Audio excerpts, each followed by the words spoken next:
Hello friends, welcome to the success Kendra. Friends देखिए, आज इस सेशन में हम लोग Bihar SSC second inter level यानी कि बीएसएससी जो सेकंड इंटर लेवल वैकेंसी आई हुई है, जिसका एग्ज़ाम 2024 में लिया जाएगा। फ्रेंड्स उसके लिए देखिए, एडुटेरिया का जो नया प्रैक्टिस बुक वॉल्यूम 2 आया हुआ है। यहाँ पर आप देख सकते हैं वॉल्यूम 2 है यह एडुटेरिया का बिहार एसएससी यानी कि बीएसएससी इंटर लेवल एग्ज़ाम के लिए। फ्रेंड्स देखिए, इसमें टोटल 15 प्रैक्टिस सेट्स दिए गए हैं। आज हम लोग सेट नंबर 1 को पूरी डिटेल में एक्सप्लेनेशन के साथ कवर करने वाले हैं। फ्रेंड्स अगर आप चैनल पर पहली बार विजिट कर रहे हैं तो चैनल को ज़रूर सब्सक्राइब कर लीजिए, और जो बगल में बेल आइकन दिख रहा है, घंटी का निशान जो है, उसको भी ज़रूर दबा लीजिएगा, ताकि जब भी बिहार एसएससी यानी कि बीएसएससी इंटर लेवल एग्ज़ाम से संबंधित कोई भी इंपॉर्टेंट वीडियो अपलोड किया जाए तो उसका नोटिफिकेशन सबसे पहले आपके पास पहुँच जाए। तो चलिए फ्रेंड्स, बिना देरी किए हुए सेशन आज के स्टार्ट करते हैं। एक बार सभी लोग जल्दी से सेशन को लाइक कर दीजिए और इसका लिंक फटाफट किसी भी एक ग्रुप में जहाँ कहीं भी आप हैं वहाँ पर शेयर कर दीजिए। चलिए फ्रेंड्स, सेशन आज का हम लोग अब स्टार्ट करते हैं। तो फ्रेंड्स, जैसे मैंने आपको बताया है कि आज इस सेशन में हम लोग बीएसएससी इंटर लेवल एग्जाम के लिए एडुटेरिया का जो नया प्रैक्टिस बुक वॉल्यूम 2 आया हुआ है उसके सेट नंबर 1 को हम लोग डिस्कस करेंगे। यहाँ पर आप देख भी सकते हैं बीएसएससी इंटर स्तरीय प्रैक्टिस सेट्स एडुटेरिया, और यह वॉल्यूम 2 है। सेट नंबर 1 को आज हम लोग डिस्कस करेंगे। इससे पहले जो एडुटेरिया का बीएसएससी इंटर लेवल एग्ज़ाम के लिए वॉल्यूम 1 आया हुआ था, उसके सभी सेट्स को मैंने कवर कराया हुआ है, और उन सभी सेट्स का मैंने प्लेलिस्ट भी बना दिया है। लिंक मैंने डिस्क्रिप्शन बॉक्स में भी दे दिया है, या फिर आप चाहें तो चैनल पर चले जाइए और प्लेलिस्ट ओपन करके सभी वीडियोज़ को देख लीजिएगा। थोड़ा सा मैं जूम कर देता हूँ फ्रेंड्स, ताकि प्रश्न जो है आपको और भी स्पष्ट दिखाई दे। चलिए आज के सेशन का पहला प्रश्न पढ़ेंगे। आज हम लोग Edutoria volume 2 BSSC inter level practice sets number 1 को कवर कर रहे हैं। पहला प्रश्न है कि 6.5 पीएच मान वाले 1 बिलियन में HCl की कुछ बूंदे मिलाने पर क्या प्रभाव पड़ेगा। देखिए, आंसर सबको कमेंट करना है, और जो भी मैं एक्सप्लेन करूंगा उसको भी ध्यानपूर्वक जरूर सुनेंगे आप लोग। इससे क्या होगा कि एक प्रश्न के साथ साथ आपके 2 से 3 प्रश्न जो है कवर होते चलेंगे। अब यहाँ पर ध्यान दीजिएगा, 6.5 पीएच मान वाला यह जो बिलियन है, यह किस प्रकार का बिलियन है। तो आपको पता है कि जिसका भी पीएच मान 7 से कम होता है वह अम्लीय होता है, और जो 7 से अधिक होता है वह क्षारीय होता है।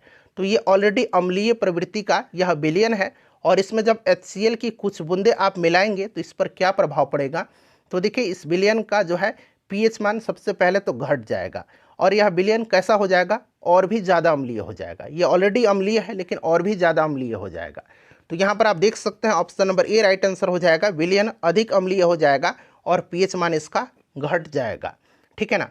देखिए फ्रेंड्स, 7 जो होता है जिसका भी पीएच मान वह उदासीन होता है, और खाने वाला जो नमक होता है ना, इसका पीएच मान 7 होता है, ध्यान रखिएगा। अच्छा, शुद्ध जो जल होता है, पानी होता है, उसका भी पीएच मान 7 ही होता है। अच्छा, मानव ब्लड का जो है रक्त का पीएच मान कितना होता है, 7.4 लगभग होता है। इससे भी आप साथ साथ ध्यान रखिएगा। ठीक है ना। चलिए उसके बाद दूसरा प्रश्न पढ़ेंगे, और आप लोग अपना अपना स्कोर जरूर कमेंट करिएगा। देखिए, रासायनिक परिवर्तन में निम्न में से कौन सी घटनाएं हो सकती है। रासायनिक परिवर्तन और भौतिक परिवर्तन आपने पढ़ा हुआ है, ठीक है ना। चलिए, रासायनिक परिवर्तन में कौन सी घटनाएं हो सकती हैं। तो रंग में परिवर्तन होगा, बिल्कुल। किसी गैस का बनना भी होगा, और ऊष्मा और प्रकाश का उत्सर्जन भी होगा। तो इनमें से सभी यहाँ पर राइट आंसर हो जाएगा। ठीक है ना। देखिए, लोहे पर जंग लगना, ये किस प्रकार का आपका परिवर्तन है। तो यह एक रासायनिक परिवर्तन है। ठीक है ना। इसे आप याद रखिएगा। रासायनिक परिवर्तन में रासायनिक अभिक्रिया के साथ साथ कौन कौन सी घटनाएं होंगी। तो रंग में परिवर्तन, गैसों का उत्सर्जन, और ऊष्मा एवं प्रकाश का उत्सर्जन। ठीक है ना। तो इनमें से सभी राइट आंसर हो जाएगा। चलिए नेक्स्ट क्वेश्चन है। देखिए, सूची दिया गया है और यहाँ पर आपसे कहा जा रहा है कि आप मिलान करिए। अब यार यहाँ पर ध्यान दीजिएगा फ्रेंड्स। देखिए, यहाँ पर ध्यान दीजिएगा, नायलॉन, तो इसका आप मिलान करिए। ठीक है ना। फिर मैं आपको बताता हूँ, पहले आप लोग करिए। देखिए, नायलॉन जो होता है यह सभी सिंथेटिक फाइबर में सबसे मजबूत होता है। तो नायलॉन एक प्रकार का यह फाइबर हो गया। ठीक है ना। और यहाँ पर देखिए, दूसरा है आपका पीवीसी। पीवीसी का फुल फॉर्म आपको पता है ना क्या होता है। पीवीसी का फुल फॉर्म होता है पॉलीविनाइल क्लोराइड। यह एक थर्मोप्लास्टिक है। ठीक है। और बेकेलाइट जो है यह एक थर्मोसेटिंग प्लास्टिक हो जाएगा। तो इस प्रकार से इसका राइट आंसर क्या हो जाएगा फ्रेंड्स। इसका राइट आंसर हो जाएगा आपका यहाँ पर देखिए 3 के बाद फिर 1, फिर आपका यहाँ पर 2 राइट आंसर हो जाएगा, जो कि ऑप्शन नंबर बी में दिया गया है। ठीक है। चलिए अगला प्रश्न पढ़ेंगे कि विद्युत शक्ति की एसआई यूनिट क्या है। विद्युत शक्ति की एसआई यूनिट क्या है? तो विद्युत शक्ति की एसआई यूनिट जो होता है ये वाट होता है, ठीक है ना। अच्छा, विद्युत विभव जो होता है इसका वोल्ट होता है, विद्युत धारा का एम्पियर होता है, और फ्रेंड्स कार्य एवं ऊर्जा का मात्रक जूल होता है। चलिए नेक्स्ट क्वेश्चन करेंगे कि हरगोविंद खुराना को किस आविष्कार के लिए सम्मानित किया गया था? किस आविष्कार के लिए इनको सम्मानित किया गया था? चलिए बताइए। तो देखिए फ्रेंड्स, आपको याद होगा कि हरगोविंद खुराना जी को जो है 1968 में 1968 में जो है फिजियोलॉजी यानी कि मेडिसिन के क्षेत्र में इनको नोबेल पुरस्कार दिया गया था, और इनको नोबेल पुरस्कार प्रोटीन संश्लेषण में आनुवांशिक कोड और उसके कार्य की व्याख्या के लिए दिया गया था। तो इस प्रकार से यहाँ पर राइट आंसर जो होगा आपका ऑप्शन नंबर ए हो जाएगा, प्रोटीन संश्लेषण के लिए, ठीक है ना फ्रेंड्स, याद रखिएगा। चलिए उसके बाद देखिएगा कि जीवाश्म ईंधन प्राप्त होता है, जीवाश्म ईंधन प्राप्त होता है। चलिए बताइए राइट आंसर इसका क्या होगा। जीवाश्म ईंधन का निर्माण लाखों वर्ष पहले जीवित जीवों के मृत अवशेषों से हुआ था। तो यहाँ पर देखिए जीवित जीवों के मृत अवशेष से। नेक्स्ट क्वेश्चन हमारा क्वेश्चन नंबर 7। देखिए क्वेश्चन नंबर 7 है कि एम्फीबिया बताता है, एम्फीबिया बताता है। एम्फीबिया अर्थात हिंदी में इसको उभयचर बोलेंगे। देखिए उभयचर वर्ग के अंतर्गत ऐसे जीव जंतु आते हैं जिनका शरीर जलीय और स्थलीय दोनों प्रकार के जीवन के लिए जो है उपयोगी होता है, और यह जंतु असमतापी होते हैं जिनके शरीर का तापमान वातावरण ताप के अनुसार घटता बढ़ता रहता है। जैसे कि आपको पता है कि मेंढक जो है यह एक उभयचर वर्ग का प्राणी है। तो यहाँ पर देखिएगा जल एवं स्थल दोनों पर ही ये रह सकने वाले, option number D right answer हो जाएगा। देखिए मशरूम में पाया जाने वाला पोषण का साधन क्या है? मशरूम में, तो देखिए मशरूम जो होता है ना, मशरूम बताइए राइट आंसर क्या हो जाएगा। तो यह एक मृत्युपजीवी पोषण मशरूम में पोषण का एक तरीका है, ठीक है ना, याद रखिएगा। राइट आंसर यहाँ पर ऑप्शन नंबर ए हो जाएगा, ऑप्शन नंबर ए हो जाएगा, ध्यान रखिएगा, ठीक है। चलिए उसके बाद नेक्स्ट क्वेश्चन हमारा है कि पेंडुलम घड़ी तीव्र गति से चल सकती है, पेंडुलम घड़ी तीव्र गति से चल सकती है। अब यहाँ पर थोड़ा सा ध्यान दीजिएगा। देखिए पेंडुलम घड़ी जो है यह तीव्र गति से चलती है किस मौसम में? तो शीतकाल में। सबसे पहले तो आंसर शीतकाल हो जाएगा। क्यों चलती है? तो क्योंकि इसका आवर्त पथ तथा आवर्तकाल जो है ये घट जाता है। आवर्तकाल जब घट जाएगा तो यानी कि यह तेजी से दोलन करने लगेगा, इसीलिए यह शीतकाल में तीव्र गति से चलता है। जबकि ग्रीष्मकाल में क्या होता है, इसका आवर्तकाल बढ़ जाता है, ठीक है, और इसकी लंबाई भी बढ़ जाएगी, जिसके कारण क्या होगा कि पेंडुलम ग्रीष्मकाल में धीरे धीरे चलता है और यह सुस्त हो जाता है। तो ऑप्शन नंबर यहाँ पर बी राइट आंसर हो जाएगा। देखिए उष्मीय आयनन सिद्धांत एक महत्वपूर्ण देन है, बताइए राइट आंसर क्या हो जाएगा। उष्मीय आयनन सिद्धांत एक महत्वपूर्ण देन है। तो देखिए आयनीकरण का जो सिद्धांत है यह सबसे पहले भारतीय साइंटिस्ट मेघनाथ साहा ने प्रतिपादित किया था, ठीक है ना। तो यहाँ पर देखिएगा मेघनाथ साहा हो जाएगा, ऑप्शन नंबर यहाँ पर बी राइट आंसर हो जाएगा, ठीक है। और सीबी रमन को प्रकाश की प्रकीर्णन से संबंधित रमन प्रभाव क्रिस्टल की संरचना पर अध्ययन करने की खोज के लिए जाना जाता है, ठीक है ना। देखिए ताप बढ़ने के साथ द्रव की सायनता क्या होगी? जब ताप बढ़ेगा तो द्रव की सायनता क्या होगी? बताइए राइट आंसर इसका क्या हो जाएगा। द्रव की सायनता विस्कोसिटी क्या होगी? देखिए द्रव का वह गुण जिसके कारण द्रव अपनी भिन्न भिन्न परतों में होने वाले सापेक्ष गति का विरोध करता है, यह आपका सायनता कहलाता है। द्रव की सायनता ताप बढ़ने पर घट जाती है, ठीक है ना, घट जाती है। तो इसीलिए यहाँ पर right answer option number B हो जाएगा। नेक्स्ट क्वेश्चन करेंगे कि कोशिकाओं में मौजूद जेली जैसा तरल पदार्थ क्या कहलाता है? कोशिकाओं में मौजूद जेली जैसा जो तरल पदार्थ होता है क्या कहलाता है? तो देखिए फ्रेंड्स ये क्या कहलाता है, तो ये कहलाता है आपका साइटोप्लाज्म। केंद्रक और कोशिका झिल्ली के बीच जेली जैसा जो पदार्थ होता है वह आपका साइटोप्लाज्म कहलाता है। तो यहाँ पर देखिए cytoplasm option number D right answer हो जाएगा, ठीक है फ्रेंड्स, ध्यान रखिएगा। चलिए उसके बाद नेक्स्ट क्वेश्चन करेंगे हम लोग कि निम्नलिखित वैज्ञानिकों में से कौन अपने बेटे के साथ भौतिकी के नोबेल पुरस्कार का सह विजेता रहा है? अपने बेटे के साथ, ठीक है ना। तो फ्रेंड्स ये है आपके विलियम हेनरी ब्रैग, ठीक है ना, यह एक ब्रिटिश भौतिक एवं रसायन वैज्ञानिक है। विलियम हेनरी ब्रैग वर्ष 1915 में 1915 में जो है, ध्यान रखिएगा, भौतिक विज्ञान का नोबेल पुरस्कार अपने पुत्र विलियम लॉरेंस ब्रैग के साथ संयुक्त रूप से इन्होंने प्राप्त किया था। किसके साथ? इनके बेटे हैं विलियम लॉरेंस ब्रैग, इन्हीं के साथ प्राप्त किया था। तो यहाँ पर option number C right answer इसका हो जाएगा। ठीक है फ्रेंड्स, इसको भी आप ध्यान रखिएगा। चलिए नेक्स्ट क्वेश्चन है कि एक सितार में किस प्रकार की ध्वनि तरंगे उत्पन्न होती हैं। एक सितार में जो है किस प्रकार की ध्वनि तरंगे उत्पन्न होती हैं। तो फ्रेंड्स इसमें जो होती है ट्रांसवर्स प्रोग्रेसिव वेव्स, ठीक है ना। तो यहाँ पर राइट आंसर इसका क्या हो जाएगा? ऑप्शन नंबर ए हो जाएगा, अप्रगामी एवं अनुप्रस्थ। जब दो सर्वसम अनुप्रस्थ प्रगामी तरंगे एक सरल रेखा में विपरीत दिशा में चलती हैं तो माध्यम में जो तरंग पैटर्न बनता है उसे हम लोग अनुप्रस्थ अप्रगामी तरंग यानी कि ट्रांसवर्स स्टेशनरी वेव कहते हैं। ठीक है ना। तो यहाँ पर right answer option number A हो जाएगा। चलिए उसके बाद नेक्स्ट क्वेश्चन करेंगे कि किसी ध्वनि की तीव्रता को कम करने के लिए हमें तो देखिए ध्वनि के कंपन के आयाम को कम करना होगा। ध्वनि की तीव्रता ध्वनि उत्पन्न करने वाले कंपन के आयाम के वर्ग के समानुपाती होता है। ठीक है। और किसी ध्वनि की तीव्रता को कम करने के लिए हमें ध्वनि के कंपन के आयाम को कम करना होगा। ऑप्शन नंबर यहाँ पर सी राइट आंसर हो जाएगा। चलिए उसके बाद नेक्स्ट क्वेश्चन है कि निम्नलिखित में से किस एक प्रकार की तरंगों का प्रयोग रात्रि दृष्टि उपकरण में किया जाता है। रात्रि दृष्टि उपकरण में किया जाता है। तो फ्रेंड्स यह उपयोग किया जाता है इंफ्रारेड वेव्स का। किसका? इंफ्रारेड का, यानी कि औरक्त का। औरक्त यहाँ पर राइट आंसर हो जाएगा। इंफ्रारेड वेव्स जो है एक विद्युत चुंबकीय तरंगों का एक यह प्रकार है और इसकी जो वेवलेंथ है दृश्य प्रकाश से अधिक होता है और इसका उपयोग जो होता है लक्ष्य ढूंढने, निरीक्षण, रात्रि दृष्टि, इन सभी के लिए सैनिकों के द्वारा किया जाता है। चलो उसके बाद देखिएगा कि निम्नलिखित विद्युत चुंबकीय विकिरणों में से किसकी ऊर्जा अधिकतम होगी। इंपॉर्टेंट क्वेश्चन है, बताइए राइट आंसर क्या होगा। तो देखिए इसमें अगर हम ऊर्जा के संदर्भ में बात करते हैं तो यहाँ पर मैं क्रम आपको बता रहा हूँ। सबसे ज़्यादा जो होगा यह आपका होता है किसका? गामा का होता है।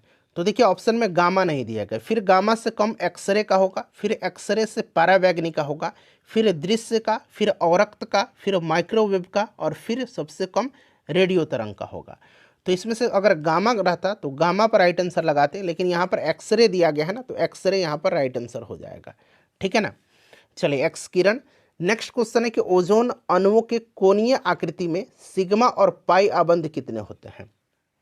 बताइए राइट आंसर क्या हो जाएगा। O3 में, तो O3 में जो होता है ना कितना होगा, तो ओजोन के कोणीय आकृति में, ठीक है ना, ओजोन का O3 होता है और इसकी कोणीय आकृति की अगर हम बात करते हैं तो यहाँ पर आपका सिंगल होगा, यहाँ पर आपका डबल हो जाएगा। तो यहाँ पर आपका कितना सिग्मा और कितना पाई बॉन्ड होगा। तो आप देख सकते हैं फ्रेंड्स इसमें आपका 2 सिग्मा हो रहा है, 2 सिग्मा हो रहा है और एक यहाँ पर पाई बॉन्ड हो रहा है। तो यहाँ पर 2 सिग्मा और एक पाई बॉन्ड होगा। ठीक है ना। चलिए उसके बाद नेक्स्ट क्वेश्चन कर लेंगे हम लोग कि जब किसी चालक विलयन में विद्युत धारा प्रवाहित की जाती है तो विलयन का रंग बदल जाता है।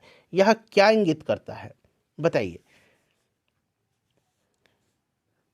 तो फ्रेंड्स यह धारा का रासायनिक प्रभाव जो है इसको इंगित करता है। देखिए किसी संवाहक विलयन के माध्यम से विद्युत धारा का प्रवाह रासायनिक प्रतिक्रियाओं के कारण बनता है। जब किसी हम लोग संवाहक विलयन से विद्युत धारा प्रवाहित करते हैं तो धारा के रासायनिक प्रभाव के कारण विलयन में रंग परिवर्तन होता है, धारा का रासायनिक प्रभाव।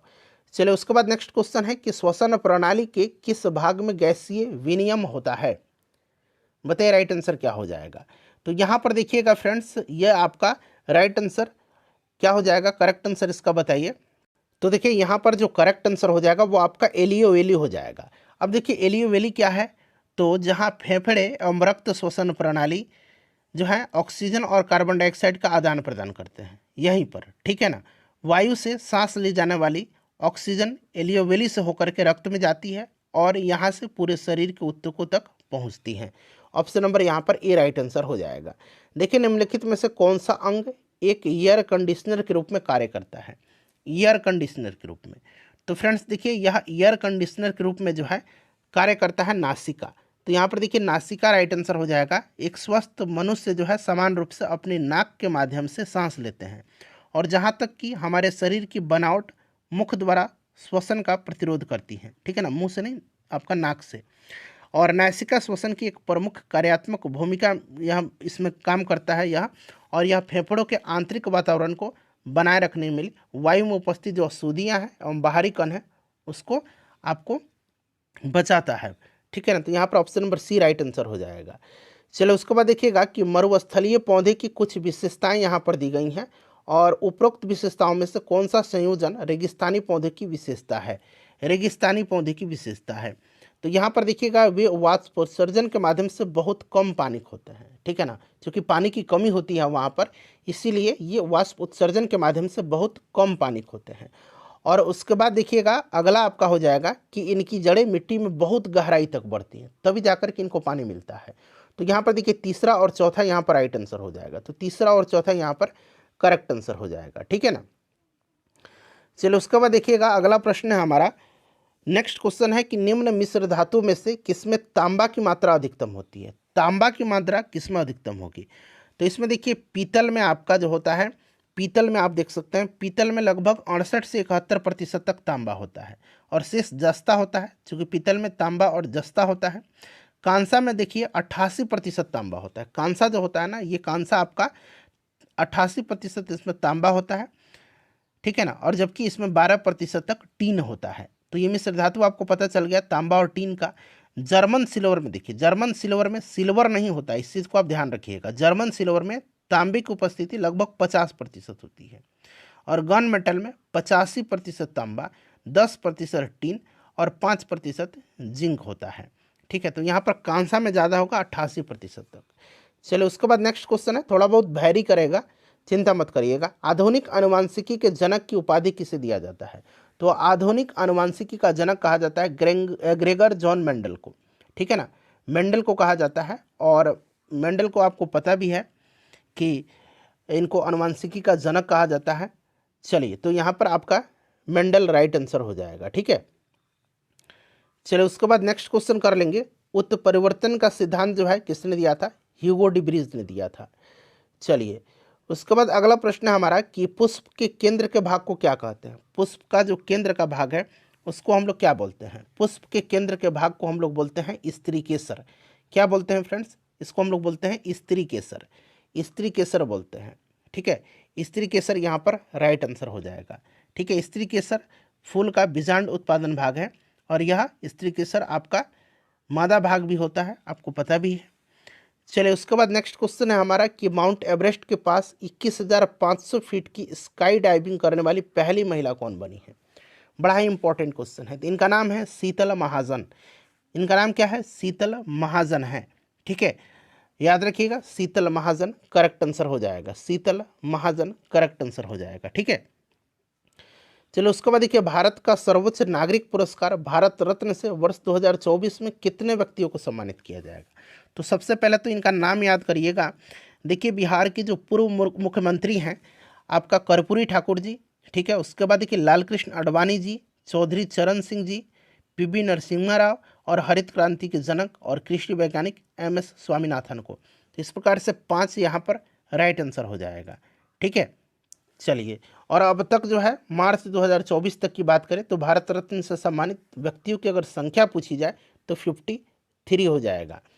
नेक्स्ट क्वेश्चन है हमारा कि 58वां ज्ञानपीठ पुरस्कार 2023 किसे दिए जाने की घोषणा किया गया है। तो देखिए यह साहित्य के क्षेत्र में देश का सर्वोच्च ये आपका पुरस्कार है, ज्ञानपीठ पुरस्कार, और ये आपका 2023 के लिए पूछा गया है। तो 2023 के लिए आपको स्वामी रामभद्राचार्य और गुलजार दोनों को दिया जाएगा। ऑप्शन नंबर यहाँ पर डी राइट आंसर हो जाएगा। ठीक है ना, चलिए उसके बाद नेक्स्ट क्वेश्चन कर लेंगे। अगला प्रश्न है हमारा कि 71वीं मिस वर्ल्ड प्रतियोगिता 2024 की विजेता कौन बनी है। तो ये विजेता जो बनी है ये कौन बनी है फ्रेंड्स, ये बनी है क्रिस्टलिना पिसजोकोवा। ठीक है ना, यहाँ पर देखिए क्रिस्टलिना पिसजोकोवा। ऑप्शन नंबर यहाँ पर ए करेक्ट आंसर हो जाएगा। ठीक है, याद रखिएगा। चलिए, तो करेक्ट आंसर इसमें आपका ऑप्शन नंबर ए हो जाएगा। और ये कहाँ की हैं, तो चेक गणराज्य की हैं। ठीक है, चेक गणराज्य की हैं, ये ध्यान रखिएगा। और इसका अगर आपको फर्स्ट रनर अप पूछा जाए तो ये बनी है लेबनान की यासीमा जायटून। ठीक है, ये रनर अप पहली बनी है। देखिए, भारतीय नौसेना और बांग्लादेश नौसेना के बीच द्विपक्षीय बोंगो सागर 2023 जो है यह कहाँ आयोजित किया गया था? तो फ्रेंड्स, यह आपका कहाँ पर किया गया था? तो यह आपका कहाँ पर किया गया था बताइए? विशाखापट्टनम में किया गया था, ठीक है ना, विशाखापट्टनम में। तो यहाँ पर आपका विशाखापट्टनम करेक्ट आंसर हो जाएगा। देखिए, 11 रूल्स फॉर लाइफ पुस्तक के लेखक कौन है? 11 रूल्स ऑफ लाइफ पुस्तक को लिखा है चेतन भगत ने, ठीक है ना, चेतन भगत यहाँ पर करेक्ट आंसर हो जाएगा। और लीह कोनेन की पुस्तक भी याद रखेंगे, लीह कोनेन की पुस्तक है कीप योर फ्रेंड्स क्लोज, ठीक है ना। रघुराम जी राजन ब्रेकिंग द मोल्ड री इमेजिंग इंडियाज इकोनॉमिक फ्यूचर, ठीक है। और मार्गरेट एडवुड की भी पुस्तक है 14 डेज, 14 डेज, ठीक है ना, 14 डेज याद रखिएगा, 14 डेज। चलिए अगला प्रश्न कि निम्नलिखित में से किस व्यक्ति ने चिकित्सा विज्ञान में हालिया प्रगति विषय पर मेदांता कॉन्क्लेव 2023 का उद्घाटन किया है? तो ये बिहार के मुख्यमंत्री जी नीतीश कुमार जी ने किया है पटना में मेदांता कॉन्क्लेव का उद्घाटन, ठीक है ना, ध्यान रखिएगा। तो यहाँ पर right answer option number A हो जाएगा। उसके बाद देखिएगा कि बिहार की किस पंचायत को बाल हितैषी ग्राम पंचायत पुरस्कार दिया गया है? राइट आंसर क्या होगा इसका? तो फ्रेंड्स, यह आपका कौन सा हो जाएगा? तो ये आपका कोसियावा हो जाएगा, ठीक है। नालंदा का है यह एक कोसियावा ग्राम पंचायत को बाल हितैषी ग्राम पुरस्कार से जो है दिया गया है। चलिए उसके बाद नेक्स्ट क्वेश्चन कर लेंगे हम लोग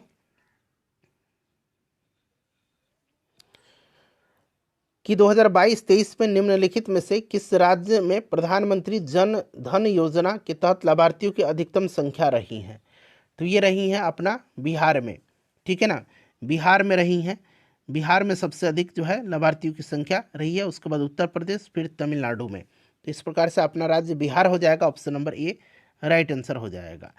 चलिए उसके बाद नेक्स्ट क्वेश्चन कर लेंगे कि निम्नलिखित में से किस फुटबॉल खिलाड़ी ने अक्टूबर 2023 में रिकॉर्ड 8वां बार बैलन डी'ओर पुरस्कार जीता है? तो ये जीता है किसने? लियोनल मेसी ने जीता है, ठीक है ना। ये कहाँ के हैं? अर्जेंटीना के हैं, ध्यान रखिएगा, अर्जेंटीना के हैं।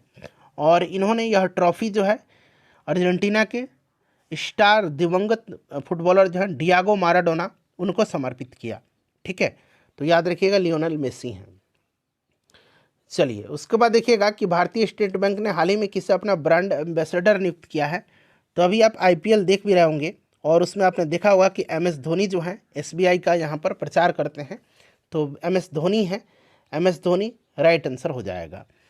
चलो उसके बाद देखिएगा कि निम्नलिखित में से कौन महात्मा गांधी के दांडी मार्च के उद्देश्य से बिल्कुल भी नहीं जुड़ा रहा? कौन थे ये? मतलब क्या था जो उनके दांडी मार्च से बिल्कुल भी नहीं जुड़ा रहा था? तो विदेशी कपड़ों का बहिष्कार, ठीक है ना, ये बिल्कुल नहीं था विदेशी कपड़ों का बहिष्कार। बाकी यहाँ पर देखिए ये सब दिया गया है। 12 मार्च 1930 को दांडी मार्च स्टार्ट किया गया था, ठीक है ना, आपको याद भी होगा दांडी सत्याग्रह। और 78 अनुयायियों के साथ इन्होंने महात्मा गांधी जी ने यह यात्रा शुरू किया था और 6 अप्रैल 1930 को ये दांडी पहुँचे और वहाँ पर सांकेतिक रूप से नमक बनाकर के नमक कानून को तोड़ा था, ठीक है। और इसके साथ समनाग्नि आंदोलन स्टार्ट भी हुआ था। 1857 के विद्रोह के दौरान बहादुर शाह ने किसे साहब ए आलम बहादुर का खिताब दिया था? बताइए करेक्ट आंसर क्या हो जाएगा? तो ये बख्त खान थे। कौन थे? बख्त खान थे। ये सैन्य नेतृत्व कर रहे थे बहादुर शाह जफर के साथ दिल्ली से, ठीक है ना। चलो उसके बाद देखिए अगला प्रश्न कि निम्नलिखित में से कौन सी सभा दादा भाई नौरोजी द्वारा स्थापित की गई थी? तो दादा भाई नौरोजी के द्वारा यहाँ पर आप देख रहे हैं रहनुमाई माजद्यान सभा की स्थापना की गई थी, ठीक है ना। तो ऑप्शन नंबर यहाँ पर ए करेक्ट आंसर हो जाएगा। क्लियर, याद रखिएगा। चलिए और खुदाई खिदमतगार आपको पता है खान अब्दुल गफ्फार खान की है, ठीक है। चलिए उसके बाद देखिए निम्नलिखित में से किस वर्ष अखिल भारतीय महिला सम्मेलन का गठन किया गया था? अखिल भारतीय महिला सम्मेलन की स्थापना 1927 में पुणे में किया गया था, ठीक है ना, पुणे में किया गया था। ध्यान रखिएगा यह महिलाओं और बच्चों के लिए शैक्षिक प्रयासों में सुधार करने हेतु इसका गठन किया गया था, ठीक है। तो यहाँ पर देखिए option number A right answer हो जाएगा। उसके बाद देखिए अगला प्रश्न है कि भारत की विदेश नीति का गुजराल सिद्धांत किस प्रधानमंत्री के काल में प्रतिपादित किया गया था? तो गुजराल सिद्धांत का प्रतिपादन भारत की विदेश नीति में मील का पत्थर माना जाता है और इसका प्रतिपादन जो है जो एच.डी. देवगौड़ा साहब थे उन्हीं की सरकार में किया गया था। और उस समय विदेश मंत्री रहे थे इनके सरकार में इंद्र कुमार गुजराल, ठीक है ना। तो ये किया गया था, एच.डी. देवगौड़ा जी उस समय प्रधानमंत्री थे और विदेश मंत्री इंद्र कुमार गुजराल थे। देखिए, संघ में रहने वाले बौद्ध भिक्षु के लिए बनाए गए नियमों का संकलन किस ग्रंथ में मिलता है? तो देखिए, ये कौन सा ग्रंथ है? विनय पिटक, सुत पिटक और अभिधम पिटक, ये 3 पिटक हैं, आपको भी याद होगा। तो यहाँ पर देखिए, ये विनय पिटक में दिया गया है, ठीक है ना, विनय पिटक में यह दिया गया है। चलिए, उसके बाद नेक्स्ट क्वेश्चन करेंगे हम लोग। अगला प्रश्न है हमारा कि गुप्त वंश का अंतिम शासक निम्नलिखित में से कौन था? गुप्त वंश का आखिरी शासक जो है इसमें से कौन था? तो श्रीगुप्त संस्थापक था गुप्त वंश का, और यहाँ पर विष्णुगुप्त यहाँ पर आपका अंतिम शासक हो जाएगा, ठीक है। चलिए, उसके बाद नेक्स्ट क्वेश्चन करेंगे, किस मौर्य स्तंभ के शीर्ष पर एक विशाल हाथी स्थापित किया गया है? बताइए। एक बड़े हाथी की जो है मूर्ति स्थापित की गई है संकीसा मौर्य स्तंभ के ऊपर, संकीसा मौर्य स्तंभ के ऊपर, ठीक है ना। तो ऑप्शन नंबर यहाँ पर सी राइट आंसर हो जाएगा। और संकीसा जो है यह आपका उत्तर प्रदेश के फर्रुखाबाद जिले में स्थित यहाँ वहीं पर है, ठीक है। चलिए, अगला प्रश्न है हमारा क्वेश्चन नंबर 45 कि जब भारतीय राष्ट्रीय कांग्रेस ने भारत छोड़ो आंदोलन प्रस्ताव पारित किया था उस समय कांग्रेस के अध्यक्ष कौन थे? उस समय कांग्रेस के अध्यक्ष जो थे ये मौलाना अबुल कलाम आज़ाद जी थे। कौन थे? मौलाना अबुल कलाम आज़ाद जी थे, ठीक है। चलिए, तो यहाँ पर option number B right answer हो जाएगा, मौलाना अबुल कलाम आज़ाद थे, ठीक है फ्रेंड्स। चलिए, उसके बाद और ये 1940 के रामगढ़ अधिवेशन की भी इन्होंने अध्यक्षता किया था, इसे भी आप याद रखिएगा। और बिहार में 1912 में भारतीय राष्ट्रीय कांग्रेस का पहला अधिवेशन बांकीपुर में हुआ था, फिर 1922 में गया में हुआ था। 1912 वाले की अध्यक्षता आर.एन. माधोलकर ने किया था और 1922 में चित्तरंजन दास ने किया था। देखिए, पांडुलिपियों का क्या महत्व है, यहाँ पर सत्य कथन आपको चुनना है। पांडुलिपि का महत्व आपसे पूछा गया है। तो प्राचीन ज्ञात विज्ञान की बातों की चर्चा, राजाओं की जीवन की चर्चा और धार्मिक मान्यताओं और व्यवहार की चर्चा। तो यहाँ पर 1, 2 और 3 बिल्कुल यहाँ पर करेक्ट आंसर हो जाएगा। तो 1, 2 और 3 यहाँ पर राइट आंसर हो जाएगा। देखिए, निम्नलिखित सल्तनत शासकों में से कौन अफगान मूल के थे? कौन अफगान मूल के थे? बताइए करेक्ट आंसर क्या होगा। तो यहाँ पर देखिए, ये आपका लोदी हो जाएगा। लोदी वंश का संस्थापक बहलोल लोदी था, ठीक है ना, आपको भी याद होगा। तो ये आपके अफगान मूल के थे, ठीक है। और लोदी वंश जो था ये आपका दिल्ली सल्तनत का आखिरी वंश था, लोदी वंश। उसके बाद 1526 में बाबर ने जो है लोदी वंश का जो शासक था इब्राहिम लोदी, इसी को पराजित किया और मुगल सत्ता स्थापित किया था। पानीपत का प्रथम युद्ध 1526 आपको याद भी होगा। चलिए, भारत में प्रथम मकबरा जो शुद्ध इस्लामी शैली में निर्मित हुआ था कौन सा है? बताइए। तो फ्रेंड्स, यह भारत में विशुद्ध इस्लामी शैली में निर्मित प्रथम मकबरा बलवन द्वारा दिल्ली में बनवाया गया स्वयं का मकबरा था। उसने खुद अपनी मकबरा बनवाया था बलवन ने, ठीक है फ्रेंड्स, याद रखिएगा। और बलवन के मकबरे में सर्वप्रथम मेहराब का वास्तविक रूप दिखाई पड़ता है, ठीक है ना। चलिए, नेक्स्ट क्वेश्चन है हमारा कि निम्नलिखित में से कौन फारसी का प्रथम कवि था जिसने अपनी कविता में भारतीय पर्यावरण को चित्रित किया? तो फ्रेंड्स, ये कौन थे? ये अमीर खुसरो थे। कौन थे? अमीर खुसरो थे। तो यहाँ पर option number A right answer हो जाएगा, अमीर खुसरो थे, ठीक है ना। अमीर खुसरो याद रखिएगा, प्रसिद्ध फारसी कवि अमीर खुसरो जो थे ये निजामुद्दीन औलिया के शिष्य थे। और अमीर खुसरो की रचनाओं का महत्वपूर्ण तत्व भारतीय पर्यावरण के इर्द गिर्द रचनाओं का आविष्कार है, ठीक है ना। और अमीर खुसरो हिंदी और फारसी दोनों भाषाओं के विद्वान थे, क्लियर। और इनको तूतीय हिंद के नाम से भी जाना जाता है, इसे भी आप ध्यान रखेंगे। चलिए, निम्नलिखित घटनाओं पर विचार करिए और उन्हें कालक्रम के अनुसार व्यवस्थित करिए। बताइए।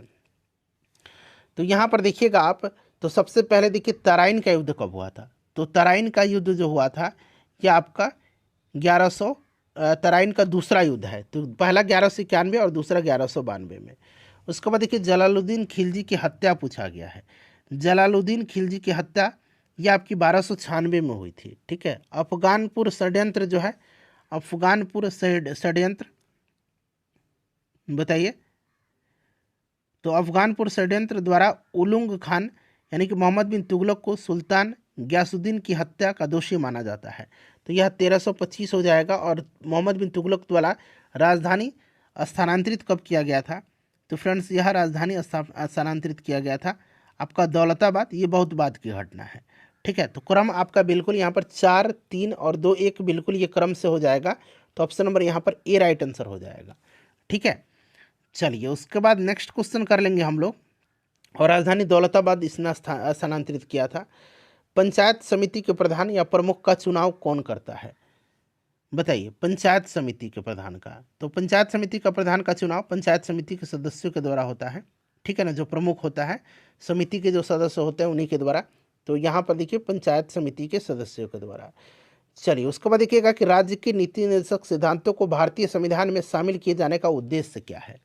इसका उद्देश्य क्या है, तो इसका उद्देश्य सामाजिक और आर्थिक प्रजातंत्र को स्थापित करना है, ठीक है। और यह उद्देश्य एक कल्याणकारी राज्य की स्थापना में भी सहायक है, जिसका संविधान निर्माता एक कल्याणकारी राज्य की स्थापना के लिए प्रावधान करना चाहते भी थे, ठीक है। तो सामाजिक और आर्थिक प्रजातंत्र स्थापित करना। और नीति निर्देशक सिद्धांत को आयरलैंड से लिया गया है, आपको भी पता है 36 से लेकर के 51 तक में है आर्टिकल में, और भाग 4 में है। चलिए, और आयरलैंड ने स्पेन से लिया था। संघीय सरकार का सबसे महत्वपूर्ण लक्षण क्या है। संघीय सरकार का सबसे महत्वपूर्ण लक्षण क्या है कि संघ और राज्यों के बीच शक्तियों का बंटवारा, ठीक है ना। संघ और राज्यों के बीच शक्तियों का बंटवारा यानी कि विभाजन। और संघ और राज्य के बीच शक्तियों का जो विभाजन है ये आपको 7वीं अनुसूची में दिखता है। संघ सूची, राज्य सूची और समवर्ती सूची आपको भी याद होगा, ठीक है ना। चलो उसके बाद नेक्स्ट क्वेश्चन है हमारा कि भारतीय संविधान को बनाने में कितना समय लगा था। तो सिंपल सा क्वेश्चन है, 2 वर्ष 11 माह और 18 दिन लगे थे। संविधान निर्माण के हेतु संविधान सभा की पहली बैठक 9 दिसंबर 1946 को हुई थी, और जिसके अस्थायी अध्यक्ष चुना गया था किसको, डॉक्टर सच्चिदानंद सिन्हा को। फिर 11 दिसंबर 1946 को बैठक हुई जिसमें डॉक्टर राजेंद्र प्रसाद को अस्थायी अध्यक्ष चुना गया हुई थी। चलिए फ्रेंड्स, उसके बाद नेक्स्ट 1 मिनट रुक जाइए। अगला प्रश्न है कि भारतीय संविधान में, देखिए भारतीय संविधान में निम्न में से किस अनुच्छेद के अंतर्गत अनुच्छेद 19 स्वतः निलंबित हो जाता है। स्वतः निलंबित हो जाता है, बताइए राइट आंसर क्या हो जाएगा, किस अनुच्छेद के अंतर्गत। तो जब राष्ट्रपति अनुच्छेद 352 के तहत जो है राष्ट्रीय आपातकाल की घोषणा युद्ध या बाहरी आक्रमण की स्थिति में करते हैं, तो अनुच्छेद 19 के तहत उल्लेखित सभी मौलिक अधिकार स्वतः निलंबित हो जाते हैं, ठीक है। और देखिए अनुच्छेद 359 में अन्य मूल अधिकारों के निलंबन, और जैसे कि अनुच्छेद 20, अनुच्छेद 21 द्वारा प्रदत्त अधिकारों को छोड़कर से संबंधित ये सब हो जाते हैं। तो यहाँ पर देखिए 359 यहाँ पर करेक्ट आंसर हो जाएगा, ठीक है ना। चलिए उसके बाद नेक्स्ट क्वेश्चन हमारा है कि भारत के प्रधानमंत्री, तो भारत के प्रधानमंत्री जो है ये आपके नियुक्त होते हैं, और प्रधानमंत्री की नियुक्ति कौन करता है, राष्ट्रपति करते हैं, ठीक है ना। तो यहाँ पर नियुक्त होते हैं। सूर्य और पृथ्वी की भी न्यूनतम दूरी कहते हैं, तो न्यूनतम दूरी और अधिकतम दूरी ये आपको पता होगा। देखिए न्यूनतम दूरी जो होती है उसको हम लोग उपसौर कहते हैं, क्या बोलते हैं, उपसौर कहते हैं। और यह घटना होती है 3 जनवरी के दिन, ठीक है ना। और अधिकतम दूरी को हम लोग अपसौर बोलते हैं, और यह घटना होती है 4 जुलाई के दिन। तो ये दोनों आप याद रखिएगा, ठीक है ना। चलिए उसके बाद नेक्स्ट क्वेश्चन है कि निम्नलिखित में से किस भारतीय राज्य की सीमाएं भूटान राष्ट्र से नहीं मिलती है। अब यहाँ पर देखिए भूटान से नहीं मिलती है, तो भूटान के साथ जो है कौन कौन से राज्य लगते हैं, अरुणाचल प्रदेश, असम, पश्चिम बंगाल और सिक्किम। जबकि मेघालय की सीमा जो है भूटान से नहीं लगती है, मेघालय बांग्लादेश के साथ सीमा साझा करता है, ठीक है। उसके बाद देखिएगा मिलान करना है, एक तरफ जनजातीय समूह है, दूसरी तरफ देश दिया गया है। तो यहूदी ऑलरेडी आप जानते हैं, इसराइल, ठीक है ना। टेडा, टेडा जो है टेडा या डेटा यह आपका हो जाएगा लीबिया, ठीक है ना, लीबिया। बेजा, बेजा आपका मिस्र हो जाएगा, और लूर जो है ये आपका ईरान हो जाएगा, ठीक है। तो इसको मिलाइएगा आप लोग 2, फिर आपका 4, फिर 3 और 1 राइट आंसर हो जाएगा, जो कि ऑप्शन नंबर आप डी में देख सकते हैं। चलिए उसके बाद नेक्स्ट क्वेश्चन है हमारा कि निम्नलिखित प्रकार के मेघों में से कौन से आकाश में उच्चतम स्तर पर दिखाई पड़ते हैं, उच्चतम स्तर पर। तो ये कौन से मेघ हैं, तो देखिए पक्षाब कपासी मेघ जो होते हैं ना ये उच्चतर स्तर पर दिखाई देते हैं, ठीक है। तो यहाँ पर आपका option number B right answer हो जाएगा। और चक्रवातों के आगमन से पूर्व आकाश में पक्षाब मेघ दिखने को मिलता है आपको, इस चीज़ को आप याद रखिएगा, ठीक है। चलिए उसके बाद राइट आंसर यहाँ पर क्या हो जाएगा, ऑप्शन नंबर बी। उसके बाद देखिएगा कि नीचे 4 नदियों के नाम दिए गए हैं। लंबाई के दृष्टिकोण से नदियों का घटता हुआ क्रम, सबसे लंबी नदी से आरंभ करके सबसे छोटी की तरफ जाना होगा, बताइए कौन सा इसमें से हो जाएगा। तो इसमें से आपका हो जाएगा गोदावरी, ठीक है ना, गोदावरी। गोदावरी के बाद आपका हो जाएगा कृष्णा, ठीक है ना, गोदावरी के बाद कृष्णा, तो ये आपका 3 हो जाएगा पहले, फिर कृष्णा हो जाएगा आपका 2, ठीक है ना, फिर 2, उसके बाद आपका हो जाएगा नर्मदा। नर्मदा कहाँ पर दिया गया 4 में, और फिर आपका महानदी हो जाएगा 1। तो 3 2 4 1, 3 2 4 1 ऑप्शन नंबर आप डी में देख सकते हैं, ठीक है। चलिए उसके बाद देखिएगा कि भारत की क्षेत्रीय सीमा तट के कितने समुद्री मील यानी कि किलोमीटर तक समुद्र की ओर फैली हुई है। क्या पूछा गया है, भारत की क्षेत्रीय सीमा। तो यह आपको पता है कि 12 नॉटिकल मील है, 12 समुद्री मील है, और किलोमीटर में 21.9 किलोमीटर हो जाएगा। ऑप्शन नंबर यहाँ पर सी करेक्ट आंसर हो जाएगा, ठीक है। चलिए उसके बाद नेक्स्ट क्वेश्चन है कि निम्नलिखित में से कौन सा एक युग्म जो है सुमेलित नहीं है। देखिए नहीं पूछा गया है, तो यहाँ पर देखिएगा आपका कंचनजंगा लघु हिमालय जो है ये आपका सही सुमेलित नहीं दिया गया है, ठीक है ना, याद रखिएगा। चलिए उसके बाद हम लोग यहाँ पर नेक्स्ट क्वेश्चन कर लेंगे। बाकी यहाँ पर देखिए पीर पंजाल आपका लघु हिमालय, काराकोरम ट्रांस हिमालय, करेबा कश्मीर हिमालय। करेबा आपको केसर की खेती के लिए फेमस है, आपको पता भी है, ठीक है। चलिए फ्रेंड्स अब हम लोग आगे बढ़ेंगे। नेक्स्ट क्वेश्चन हमारा कि भारतीय मुद्रा बाजार के अंतर्गत निम्नलिखित में से कौन सा शामिल नहीं है। शामिल नहीं पूछा गया है, ठीक है, बताइए।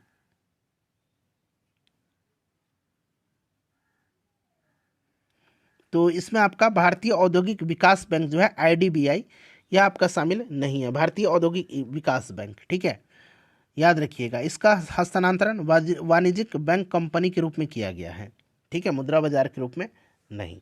चलो उसके बाद देखिए भारत में नाबार्ड बैंक पुनर्वित्त उपलब्ध नहीं करवाता है।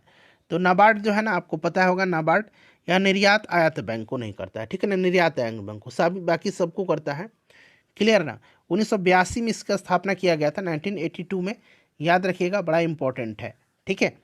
चलो उसके बाद देखिएगा कि किस बजट में वित्त मंत्री ने उदारीकृत विनिमय दर प्रबंधन प्रणाली की घोषणा किया था। तो यह आपका यूनियन बजट 1992-93 में किया गया था, यूनियन बजट 1992-93 में किया गया था, ठीक है। मनमोहन सिंह जी उस समय वित्त मंत्री थे और 1992-93 के बजट में इसकी घोषणा इन्होंने किया था, ठीक है। चलो उसके बाद नेक्स्ट क्वेश्चन है कि रामसर सम्मेलन किससे संबंधित है। जो रामसर सम्मेलन है यह आर्द्रभूमि के संरक्षण से है, और 1971 में 1971 में जो है ईरान के जो रामसर नामक जगह है, शहर है, वहीं पर यह सम्मेलन हस्ताक्षरित किया गया था, ठीक है, इसे आप याद रखिएगा। चले तो यहाँ पर आपका आर्द्रभूमि संरक्षण हो जाएगा। चलो उसके बाद नेक्स्ट क्वेश्चन है हमारा कि सभी जीव यौगिक का अनिवार्य मूल तत्व क्या है। तो मूल तत्व आपको पता है कि यह कार्बन है। निम्नलिखित में से कौन सही सुमेलित यहाँ पर नहीं है, कौन सा सही सुमेलित नहीं है।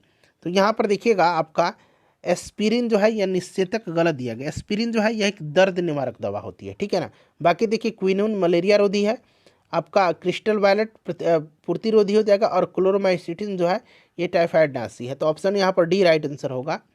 उसके बाद देखिएगा कि यहाँ पर देखिए बेसल कन्वेंशन प्रदान करता है, बेसल कन्वेंशन।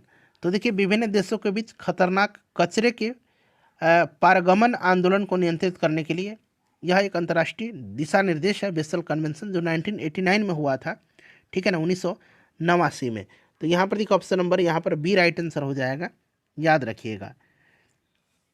उसके बाद देखिएगा कि जैविक ऑक्सीजन मांग बीओडी किसके लिए एक मानक मापदंड है, बताइए। बायोलॉजिकल ऑक्सीजन डिमांड बीओडी यह जलीय पारिस्थितिक तंत्रों में प्रदूषण के अमापन के लिए है, ठीक है ना। तो यहाँ पर option number C right answer हो जाएगा।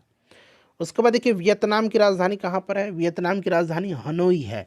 कहाँ पर है, हनोई है, ठीक है ना। लुसाका कहाँ की राजधानी है, जाम्बिया की राजधानी लुसाका है। और यहाँ पर देखिएगा और क्या दिया गया है, यहाँ पर देखिए काराकास दिया गया है, यह वेनेजुएला की राजधानी है, ठीक है। और साइप्रस की राजधानी निकोसिया है। चलो उसके बाद देखिए निम्नलिखित में से कौन भारत के सर्वोच्च सैन्य अलंकरण परमवीर चक्र के पहले प्राप्त करता थे। परमवीर चक्र के देखिए परमवीर चक्र सोमनाथ शर्मा को दिया गया था, आपको भी याद है, मेजर सोमनाथ शर्मा जी को। तो यहाँ पर देखिए सोमनाथ शर्मा दिया गया है। कौन सा अंतर्राष्ट्रीय संगठन बैडमिंटन का वर्तमान शासी निकाय है, अंतर्राष्ट्रीय संगठन। तो यह बैडमिंटन वर्ल्ड फेडरेशन है, बैडमिंटन वर्ल्ड फेडरेशन BWF है, ठीक है, याद रखिएगा BWF है। क्लियर। चलिए उसके बाद नेक्स्ट क्वेश्चन कर लेंगे। आपका राइट आंसर यहाँ पर बैडमिंटन वर्ल्ड फेडरेशन हो जाएगा। निम्नलिखित में से किस क्रिकेट खिलाड़ी ने राजीव गांधी खेल रत्न पुरस्कार कभी भी प्राप्त नहीं किया है? राजीव गांधी खेल रत्न पुरस्कार, अब ये मेजर ध्यानचंद खेल रत्न पुरस्कार हो गया है, आपको भी पता है, ठीक है ना। शिखर धवन यहाँ पर करेक्ट आंसर हो जाएगा, शिखर धवन, ठीक है ना। बाकी देखिए विराट कोहली, सचिन तेंदुलकर, MS धोनी, इन सबको दिया जा चुका है। उसके बाद देखिएगा अब यहाँ से देखिए 76 से लेकर के 150 तक में मैथ और रीजनिंग के प्रश्न हैं। तो हम लोग जितने भी जीके जीएस साइंस वगैरह करंट अफेयर्स के प्रश्न थे उनको हमने कवर किया, और आपको यह टेलीग्राम पर PDF में दे दूंगा जिसमें आपको मैथ और रीजनिंग के प्रश्न आपको मिल जाएंगे, ठीक है ना। वीडियो को लाइक कर दीजिए, अपने स्कोर बता दीजिए और इसको प्लीज़ शेयर कर दीजिए।